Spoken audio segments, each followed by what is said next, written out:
सबसे पहले धन निकासी होता क्या है इसको समझिए।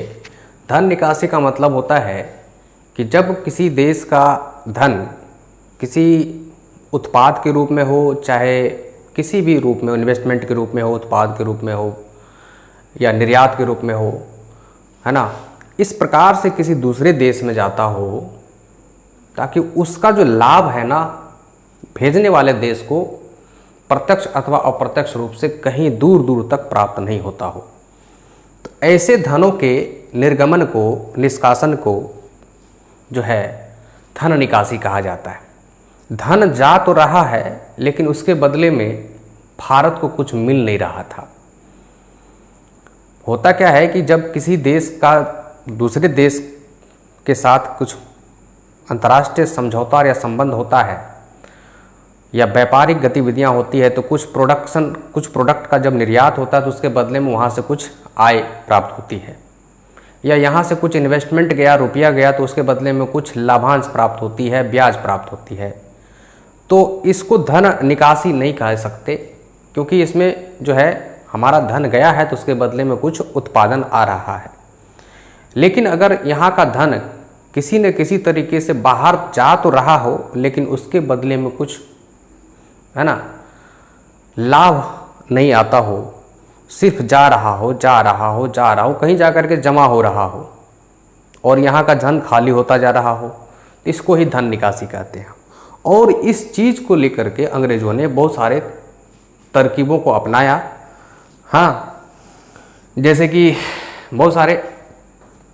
कि उन्होंने जितने भी यहाँ कर्मचारी काम करते थे ईस्ट इंडिया कंपनी में, उनको जो वेतन मिलता था तो क्या यहाँ पर जो अपने में जो खर्च करते थे, यहाँ के बाज़ार में खर्च करते थे, वो तो पैसा यहाँ रह जाता था। भारतीय बाज़ार में खरीद किया, कुछ भी प्रोडक्ट लिया, अपने सुख सुविधाओं का सामान लिया, तो यहाँ के बाज़ार में पैसा रह गया, मतलब वो यहाँ के अर्थव्यवस्था को, गतिविधियों को आगे बढ़ाया, तो यहाँ का धन यही रहा। लेकिन वेतन के बहुत बड़े हिस्से को उन्होंने अपने फैमिली को भेजता था, जिसका कि कोई भी लाभ भेज तो देता था लेकिन उसके बदले में भारत को कुछ आता नहीं था। तो ये धन निकासी हुआ, ठीक है ना। बदले में कुछ आना चाहिए, है ना, वस्तु भेज रहे हैं तो उसके बदले में कुछ आना चाहिए, या रुपया भेज रहे हैं तो उसके बदले में भी कुछ आना चाहिए। तो ये बदले में जो नहीं आ रहा था ना, इसी को धन निकासी कहा गया।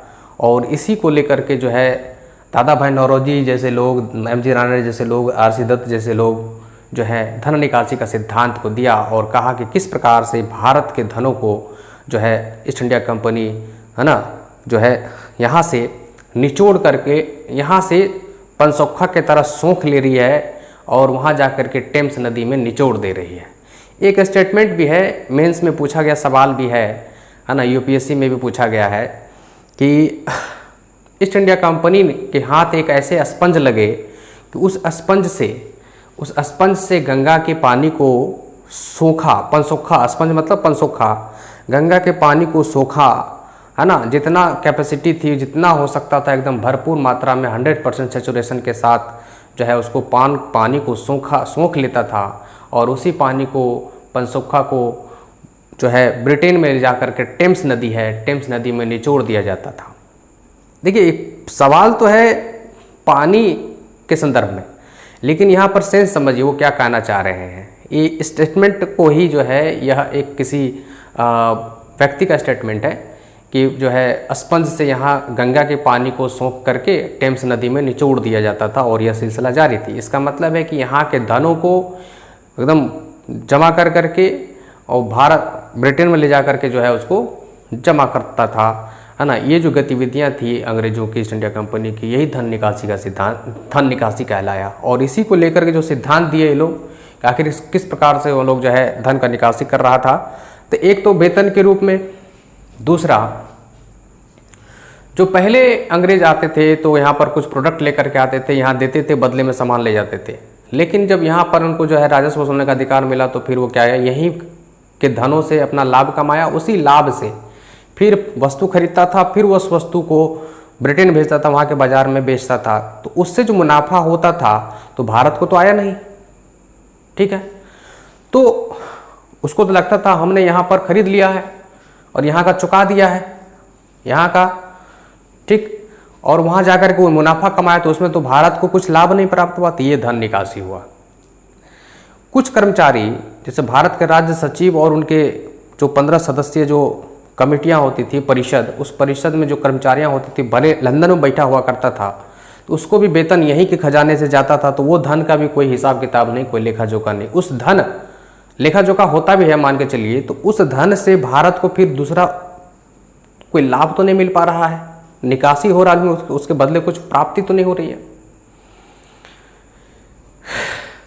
और जब विकास के आड़ में बहुत सारे पूंजियों को जो है यहाँ पर इन्वेस्टमेंट करने का आमंत्रण दे दिया गया ब्रिटिशों को, तो ब्रिटिश जितने पूंजीपति लोग थे यहीं के धनों से जाकर के पूंजीपति बने थे, वही फिर भारत में इन्वेस्ट करने लगे ताकि उनको जो है ब्याज मिलेगा, रेल कार्य में, सिंचाई कार्य में, है ना, सड़क परिवहन, निर्माण कार्य आदि, चाय बागान, कॉफ़ी बागान, नील की खेती आदि में बड़े स्तर से इन्वेस्टमेंट किया जाने लगा ब्रिटिशों के द्वारा। अब ये जो इन्वेस्टमेंट था भारत में, अब ये इन्वेस्टमेंट भारत में था, तो यह इन्वेस्टमेंट वो तो कर रहा है तो उसका लाभांश कमाएगा। लाभांश जो कमा के ले जाते थे तो वो तो अलग। दूसरी बात, जो यहाँ पर ऋण दिया जाता था उन लोगों के ब्रिटिशों के द्वारा भारत को, रेल विकास के नाम पर, फलाने विकास के नाम पर, जो भी, तो इसके बदले में भारत के खजाने से जो उसको ब्याज जाता था, ब्याज, ऋण मूड तो छोड़ दीजिए, लेकिन ब्याज जो जाता था, तो क्या वो ब्याज का कोई ये है, उस ब्याज के बदले में भारत को कुछ मिलना है? नहीं मिलना है, सिर्फ जा रहा है। तो ये हुआ धन निकासी। इस प्रकार से अनेकों तरकीब, अनेकों रास्ते थे उनके धन निकासी के, तरीके थे अलग अलग, है ना, जो है धन निकासी के अलग अलग तरीके थे उनके। तो जितना इसमें डेप्थ सोचिएगा उतना है, लेकिन चलिए टू द पॉइंट हम लोग आते हैं। धन निकासी क्या है, इसको हम लोग जितना इसमें जाइएगा, नेगेटिव पक्ष भी है, सकारात्मक पक्ष भी है। अब पूछ देगा कि भाई धन निकासी के सिद्धांत, धन निकासी अंग्रेजों के द्वारा जो किया जा रहा था धन निकासी, इसके सकारात्मक पहलुओं को चर्चा करें, नकारात्मक पहलुओं को चर्चा करें। सकारात्मक बिंदु इसलिए कि जो है ये धन निकासी हुआ तो हम लोग जो राष्ट्रवादी लोग थे वो हमारा जो है इनसे संज्ञान कराया, हमारा जो है इस चीज़ को जो है जानकारी दी, तो हम लोगों को जो उसके प्रति जागरूकता बढ़ी। ठीक है, बहुत सारे हैं, है ना, ये चीज़ है। नकारात्मक पहलू तो है ही, ये सब चीज़ें तो है ही। तो हम लोग यही चीज़ देख रहे हैं कि सवाल कुछ भी हो सकता है कि जो है दादा भाई नौरोजी ने सबसे पहले भारत में से जो ईस्ट इंडिया कंपनी को धन निकासी हो रहा था वो दिया, तो कब दिया? 1867 ईस्वी में। ठीक है, इस समय में इन्होंने British poverty and un British rule in India, poverty and un British rule in India पुस्तक की रचना की थी। इस पुस्तक में ही उन्होंने भारत गरीब क्यों है इस पर चर्चा किया, और इसमें ही बताया गया था कि भारत की प्रति व्यक्ति आय 20 रुपया है, और इसके कारणों में उन्होंने धन निकासी को ही जो है सर प्रमुखता से जो है बताया कि यही जिम्मेदार है, और इनको एविल ऑफ द एविल की संज्ञा भी दी। मतलब इससे बुरा कुछ नहीं हो सकता। और भारत की जो दयनीय स्थिति होती जा रही थी उसके पीछे भी उन्होंने, दादा भाई नौरोजी ने धन निकासी को ही जिम्मेदार बताया। ठीक, तो इस प्रकार से, और यही कारण है कि 1906 में जब कांग्रेस अधिवेशन की अध्यक्षता दादा भाई नौरोजी कर रहे थे तीसरी बार, तो उस समय उन्होंने स्वदेशी स्वशासन की मांग उनकी अध्यक्षता में कांग्रेस के द्वारा उठाई गई थी। ठीक है, ताकि हम अपना खुद का स्वयं का पॉलिसी निर्माण कर सके और धन निकासी जो हो रही है इतनी तेज गति से उसको रोका जा सके। तो ये तो है। इसके बाद देखिए एमजी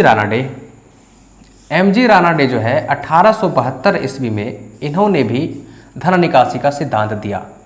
अभी तक हम लोग सिर्फ यह जान रहे थे कि दादा भाई नौरोजी ही मात्र व्यक्ति थे जिन्होंने धन निकासी के सिद्धांत को लोगों के सामने लाया, लेकिन नहीं, और भी हैं कुछ लोग। एमजी रानाडे हैं, रमेश चंद्र दत्त हैं, कार्ल मार्क्स हैं, गोपाल कृष्ण गोखले हैं, और पत्रिका जो बहुत महत्वपूर्ण है, 2 पत्रिका, द मराठा और अमृत बाजार पत्रिका। ये सवाल पूछा जा सकता है आपसे, तो इसीलिए हर तरह से तैयार रहिए, है ना। तो ये है। तो एमजी रानाडे ने 1872 ईस्वी में इन्होंने भी कहा कि किस प्रकार से अंग्रेजों ने भारत के धन को अपने देश की ओर संप्रेषित किया, तो इन्होंने कहा था कि भारत के राष्ट्र पूंजी का 1/3 भाग किसी न किसी रूप में अंग्रेज भारत से अपने देश की ओर ले जा रहा है। 1/3 भाग, राष्ट्रीय आय का 1/3 भाग किसी न किसी तरीके से अंग्रेज अपने देश की ओर संप्रेषित कर रहा है। और इसी सिलसिला से जारी रहा तो वह दिन दूर नहीं कि भारत जो है कि खजाना खाली हो जाएंगे और भारत के लोग गरीब और गरीब होते चले जाएंगे। तो ये एमजी रानाडे, जो कि एक सामाजिक धार्मिक सुधार आंदोलनकारी नेता पश्चिम भारत में थे, उन्होंने इस बात को कही। 1901 ईस्वी में रमेश चंद्र दत्त, जो कि इकोनॉमिक हिस्ट्री ऑफ इंडिया पुस्तक की रचना की थी, रमेश चंद्र दत्त 1901 ईस्वी में इकोनॉमिक हिस्ट्री ऑफ इंडिया, इस पुस्तक में उन्होंने चर्चा किया कि जो है बताया कि ईस्ट इंडिया कंपनी ने भारत के धनों को बड़े स्तर से ब्रिटेन की तरफ संप्रेषित कर रहा है। इन्होंने इस धन के निष्कासन को रमेश चंद्र दत्त ने नादिर शाह के लूट से भी अधिक खतरनाक बताया, है ना। इनके अनुसार बढ़ते हुए घाव की तरह है, ये भी कहा इन्होंने। ये सब स्टेटमेंट को ध्यान दीजिए। क्वेश्चन पूछा जा सकता है कि किसने कहा कि भारत के धन की निकासी, अंग्रेजों के द्वारा की जा रही धन की निकासी एक बहते हुए घाव के समान है, किसने कहा? यह सवाल पूछा जा सकता है। तो रमेश चंद्र दत्त ने उसकी पुस्तक इकोनॉमिक्स हिस्ट्री ऑफ इंडिया, उसमें इस बात की चर्चा किया उन्होंने। और क्या कहा? फिर यह भी क्वेश्चन पूछा जा सकता है कि किसने, कि जब ब्रिटिशों के द्वारा भारत से धन निकासी को नादिर शाह के लूटने से भी ज़्यादा गंभीर बताया और ज़्यादा खतरनाक बताया, तो रमेश चंद्र दत्त ने। ज़्यादा डेप्थ नहीं जाना है, जहाँ से प्रश्न बन सकता है उस प्रश्न को ही टू द पॉइंट हम लोग को प्रहार करना है और वहाँ से हम लोग पिक करना है उस चीज़ को। चलिए, कार्ल मार्क्स ने भी इस दिशा में जो है अपना मंतव्य दिया, जो है कि भारत के धनों को किस प्रकार से आर्थिक गतिविधियों में संलिप्त होकर के जो है ईस्ट इंडिया कंपनी किस प्रकार से अपने देश की तरफ संप्रेषित कर रहा है। तो वह इसको जो संज्ञा दिया वो दिया आपका प्रोसेस, जो दिया है ना, ब्लीडिंग प्रोसेस। ब्लीडिंग प्रोसेस का जो है भारत के धनों का निष्कासन ब्रिटिश ईस्ट इंडिया कंपनी के द्वारा ब्रिटेन की तरफ, लंदन की तरफ जो किया जा रहा था, इसको ब्लीडिंग प्रोसेस कहा उन्होंने। क्या कहा? ब्लीडिंग प्रोसेस, मतलब है ना खून का प्रवाह, है ना। तो ये इस प्रकार से जो है अन्य भी कई नेता थे राष्ट्रवादी जिन्होंने इस पर अपना अपना मंतव्य रखा कि किस प्रकार से भारत के धनों को निष्कासित किया जा रहा है ब्रिटिशों के द्वारा। और ये बहुत महत्वपूर्ण है, इसको भी समझिए। पत्रिका दो ऐसे कौन थी, प्रश्न आ सकता है। तो अब मराठा और अमृत बाजार पत्रिका, जिन्होंने भी धन निकासी के सिद्धांत को प्रखर तरीके से उठाया और अपने लेख वगैरह में समय समय पर हमेशा लिखा करता था, बाय ब्यौरा दे करके, डाटा आंकड़ा दे करके कि भाई 10 साल में, 20 साल में, 50 साल में कितने धनों के संप्रेषण हुआ, डाटा दिया करते थे लोग। तो डाटा उतनी महत्वपूर्ण नहीं है कि जैसे दादा भाई नौरोजी ने भी डाटा बताया कि पिछले 100 साल में कितना, 1757 प्लासी के युद्ध के बाद, है ना, बक्सर की लड़ाई के बाद ब्रिटिश ईस्ट इंडिया कंपनी ने चरण दर चरण कितने धनों का निष्कासन किया, ये कैलकुलेट करके उन्होंने अपने पुस्तक में बताया था। तो खैर वो डाटा जानना जरूरी नहीं है ना। तो ये चीज़ है। तो आर.सी. दत्त ने भी डाटा दिया है, तो डाटा उतना इम्पोर्टेंट नहीं है, बस हम लोग को यह जानना था इससे संबंधित फैक्ट्स हम लोग जान गए। धन का निकासी से संबंधित सिद्धांत दादा भाई नौरोजी और उनके अलावे अन्य भी कई नेता थे या अर्थशास्त्री थे भारत के, जिन्होंने धन निकासी के सिद्धांत को दिया। और धन निकासी के सिद्धांत को से संबंधित जो है मेंस में भी सवाल पूछा जाता है कि एक स्पंज की तरह था, अंग्रेजों को एक ऐसा स्पंज हाथ लगा था जो गंगा के पानी को सोखता था और टेम्स के नदी में निचोड़ देता था। इसका मतलब यह था कि यहाँ के धनों को सोख लेता था, है ना, खींच लेता था और वहाँ जाके ब्रिटेन में जाकर उगलवा देता था, वहीं जमा कर देता था।